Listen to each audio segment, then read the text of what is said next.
नमस्कार दोस्तों, middle class की सबसे बड़ी प्रॉब्लम क्या है कि वो बिना सोचे समझे अपना पैसा एफडी में डाल देते हैं। बस सेफ है और गारंटीड है यही सोचकर। लेकिन 2025 में एफडी और सीनियर सिटीजन सेविंग स्कीम्स का सच आपको चौंका देगा। चलिए समझते हैं। आज एफडी का एवरेज इंटरेस्ट रेट 6 to 7% है और गवर्नमेंट डेटा के अकॉर्डिंग इन्फ्लेशन 6 to 7% के अराउंड है। मतलब एफडी से मिलने वाला रिटर्न इन्फ्लेशन को बेयरली बीट कर पाता है और कई केसेस में तो रियल रिटर्न जीरो या नेगेटिव हो जाता है, यानी आपके पैसे की वैल्यू बढ़ने की बजाय घट जाती है। अब आते हैं सीनियर सिटीजन सेविंग स्कीम पर। यह स्कीम सिर्फ सीनियर सिटीजन के लिए है जो कि सरकार की 100% बैकिंग के साथ आती है। इंटरेस्ट रेट इस स्कीम में अराउंड 8.2% है, यानी एफडी से 1.5% से 2% ज्यादा। तो सबसे बड़ी बात, आपको इसमें क्वार्टरली पे आउट मिलता है, यानी सीनियर सिटीजन के लिए एक रेगुलर इनकम हो जाती है। अगर कोई सीनियर सिटीजन अपने रिटायरमेंट कॉर्पस का 15 लाख रुपए एफडी में डालता है तो उसको सालाना इनकम होती है 90,000 रुपीज। लेकिन वही पैसा अगर सीनियर सिटीजन सेविंग स्कीम में डालता है तो उसको इनकम होगी 1.23 लाख रुपीज, यानी हर साल करीब 33,000 रुपीज ज्यादा। और 10 साल में तो ये डिफरेंस 3.3 लाख रुपीज से ज्यादा हो जाएगा। तो मेरे अकॉर्डिंग तो एफडी सिर्फ शॉर्ट टर्म पार्किंग या इमरजेंसी फंड के लिए तो सही है, लेकिन लॉन्ग टर्म वेल्थ क्रिएट करने के लिए या रिटायरमेंट इनकम के लिए एफडी एक लॉस मेकिंग इन्वेस्टमेंट है। Senior citizen saving scheme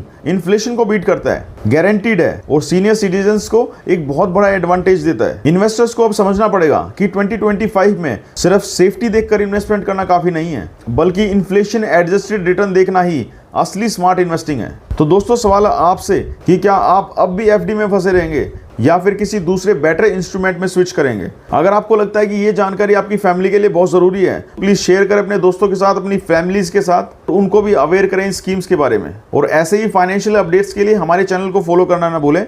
thank you so much.